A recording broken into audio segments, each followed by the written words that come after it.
ഞാനും 4 പ്രസവിച്ചതാണ്, എനിക്കില്ലാത്ത എന്തു പ്രശ്നമാണ് നിനക്കുള്ളത് എന്ന് പല സ്ത്രീകളും പറയുന്ന ഒരു കാര്യമാണിത്. ഇന്ന് പ്രസവം കഴിഞ്ഞ് പല സ്ത്രീകളും അനുഭവിക്കുന്ന പോസ്റ്റ് പാർട്ടം ഡിപ്രഷനെ വളരെ നിസാരമായിട്ട് കാണുന്ന, അവഗണിക്കുന്ന പല ആളുകളും ഉണ്ട്. ഗർഭിണിയാവുന്ന സമയത്ത് അവരുടെ ശരീരത്തിൽ ഉണ്ടാകുന്ന ഹോർമോൺ ചേഞ്ചുകൾ പ്രസവാനന്തരം വീണ്ടും മറ്റൊരു രീതിയിലേക്ക് മാറുമ്പോൾ മാനസികമായിട്ടും ശാരീരികമായിട്ടും അവർക്ക് പല ബുദ്ധിമുട്ടുകൾ ഉണ്ടാകുന്നുണ്ട്.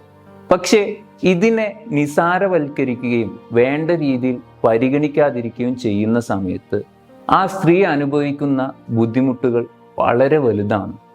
കുട്ടിയെ നോക്കാൻ പറ്റാത്ത അവസ്ഥ, സ്വന്തമായിട്ട് ഞാൻ എന്തു ചെയ്യണമെന്ന് തിരിച്ചറിയാൻ പറ്റാത്ത അവസ്ഥ, ഉറക്കമില്ലായ്ക, ഭക്ഷണം കഴിക്കാൻ പറ്റാത്ത അവസ്ഥ.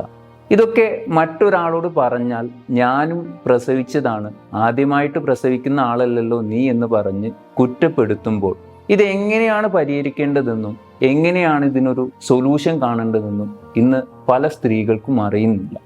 പോസ്റ്റ് പാർട്ടം ഡിപ്രഷൻ എന്ന് പറയുന്നത് തീർച്ചയായിട്ടും പരിഗണിക്കേണ്ടതും വേണ്ടി വന്ന കൗൺസിലിങ്ങോ ട്രീറ്റ്മെൻറ്റും കൊടുക്കേണ്ടതുമായിട്ടുള്ള ഒരവസ്ഥയാണ്. അതിനെ ഒരിക്കലും നിസാരവൽക്കരിക്കാതിരിക്കുക.